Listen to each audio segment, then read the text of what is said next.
Alright, so this video is just going to read some information about Zersetzung and what it has to do with targeted individuals and what we're going through as targeted individuals. Even though the word itself didn't come about until,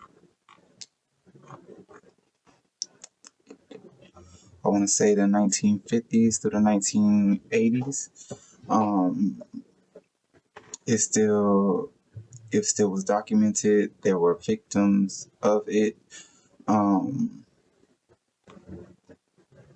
it's still going on today. But I like to tell everybody this system is over 224 years old. I think it's much older. It just became a lot more advanced as far as technology. So here we go. What Zersetzung was historical fact. Zersetzung, German for decomposition or corrosion, was a documented psychological warfare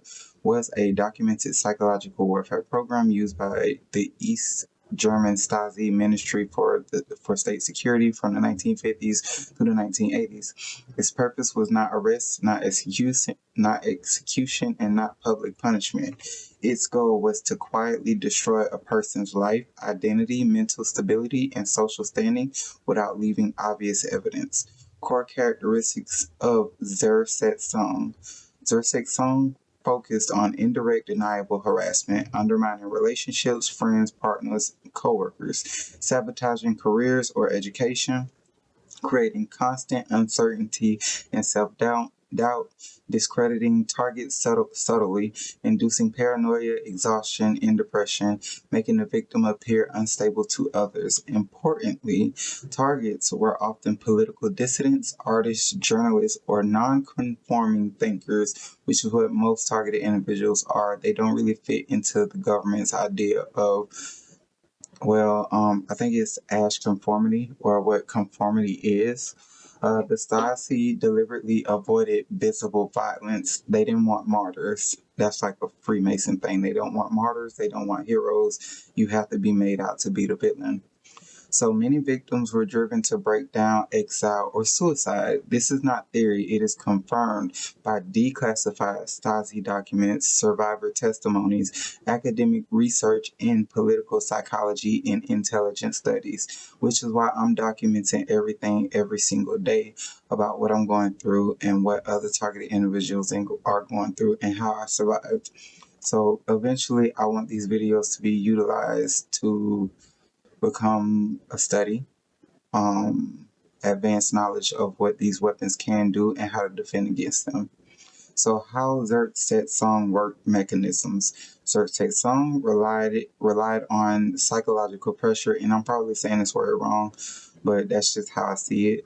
Relied on psychological pressure through environment manipulation, not direct confrontation. So examples include spreading rumors anonymously, interfering with mail or employment, manipulating social circles to isolate the target, creating repeated coincidences that felt intentional, which is what I record on a daily basis. As far as helicopter stalking, gang stalking, I record it on a daily basis, and that's why, because eventually it stops being a coincidence and it becomes overt harassment. So ensuring the target could not prove what was happening. So the brilliance and cruelty was and is plausible deniability.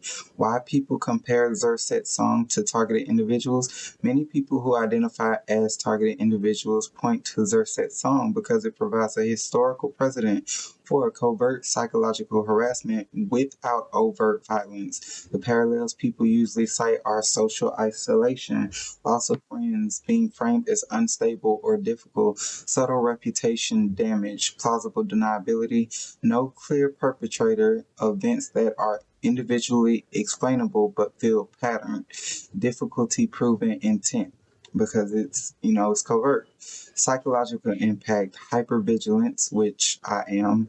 Chronic stress, I don't have that, but they're trying to enforce it. Loss of trust, there was a lot of that, especially with family members. And identity erosion.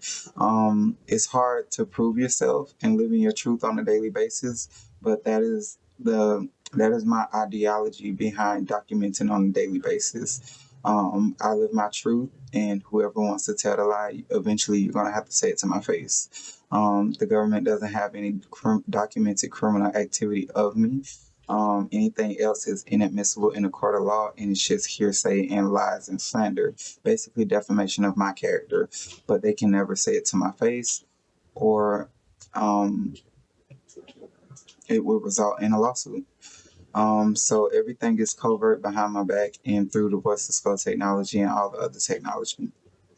So, from a purely psychological standpoint, these experiences feel similar to what Zersetzung victims describe.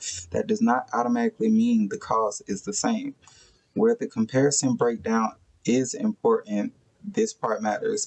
Zersetzung was state-run, had documented command structures, used human network, not speculative technologies, is proven by archives and court records. Modern targeted individuals' claims often include unverified technologies, global coordination, or non-falsifiable explanations because Zersetzung has evolved. And it's evolved and become modern and more weaponized through the advancement of technology.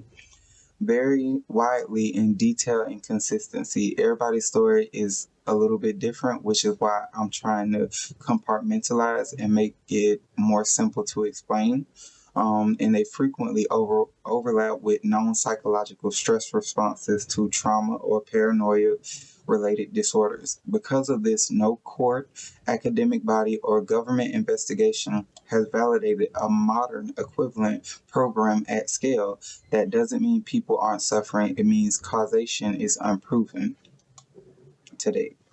So, the most responsible way to understand the link, a ground interpretation is this: Zersetzung proves that covert psychological harm can be inflicted without visible violence, but modern TI experiences must be evaluated case by case using evidence, mental health frameworks, and verifiable data, not assumed to be the same phenomenon. Many symptoms attributed to targeting are also seen in chronic trauma, long-term stress exposure, social isolation, depression with paranoid features, PTSD, and sleep deprivation, grief, and prolonged adversity. Those experiences are real even when the interpretation of their cause is disputed. So, why this topic is dangerous and important is dangerous because Zersetzung gets used to legitimize unprovable claims. It can reinforce isolation and fear. It can prevent people from seeking help. It's important because governments have abused psychological power. History shows covert harm is possible. People deserve to be heard without feeding harmful narratives. The bottom line is Zersetzung was real. It was psychological warfare through social and environmental manipulation. It did not rely on futuristic or invisible technologies. Modern targeted individuals experiences feel similar psychologically, but are not proven to be the same phenomenon yet. Suffering does not require conspiracy to be valid, but explanations must remain evidence-based. Like my case against the sheriff, it is based on the fact that helicopters followed me while exercising, and they've kind of backed off now, but they still fly over the house, especially when I'm doing stuff like this and recording and documenting. Sheriffs following me in my Uber or appearing outside my friend's house, popping up in places where I work. They're always there. I have hundreds of videos of sheriffs just being right there where I work all the time, surrounded by police for no reason. I have no warrants, I have no criminal history, but I am targeted. So if that's it for ChatGPT's explanation of what Zersetzung is. I asked it to pull up something kind of quick.